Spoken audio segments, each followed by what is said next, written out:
ছিল আমরা ঘরে পোলাপান প্রত্যেকটা করতেছে আর এইভাবে লাঠি দিয়ে দিয়ে বাড়িতেছে মানুষের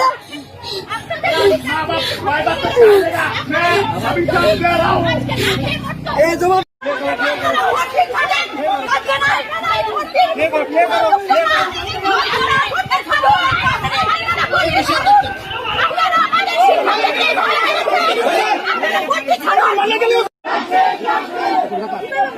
আরে দেখ না জল জল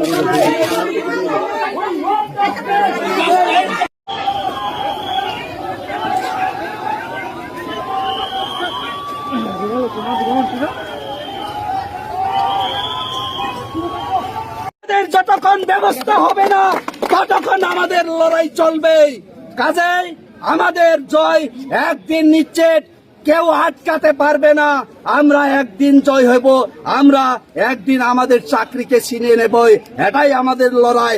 এই লড়াই যতক্ষণ সাকসেস হবে না ততক্ষণ আপনাদের কতজন শিক্ষক আহত হয়েছে পুলিশের?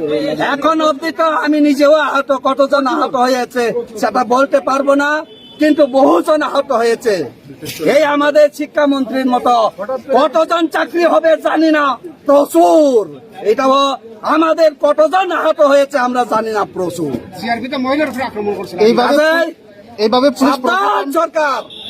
এইভাবে পুলিশ প্রশাসন আজকে 10,323-এর উপর এভাবে তারা আঘাত করলো, আপনাদের মনে কি লাগে? এই সরকার জনগণের প্রতি দায়বদ্ধ না, আমি বলবো এই সরকার নির্মম সরকার। এই জনগণের দায়িত্ব নিয়ে জনগণের উপর নির্মম ভাবে অত্যাচার করছে। শুধু আমাদের 10,323-এর উপর নয়, সারা রাজ্যের সমস্ত অংশের মানুষের বিভিন্ন ভাবে অত্যাচার নির্যাতন করে চলছে। কাজে আমরা বলবো এই সরকারকে আমরা সবাই মিলে আমরা প্রতিরোধ করে তুলতে হবে। আমরা আমাদের আদায়ের জন্য লড়াইকে আরো তেজি করে নিয়ে যেতে হবে।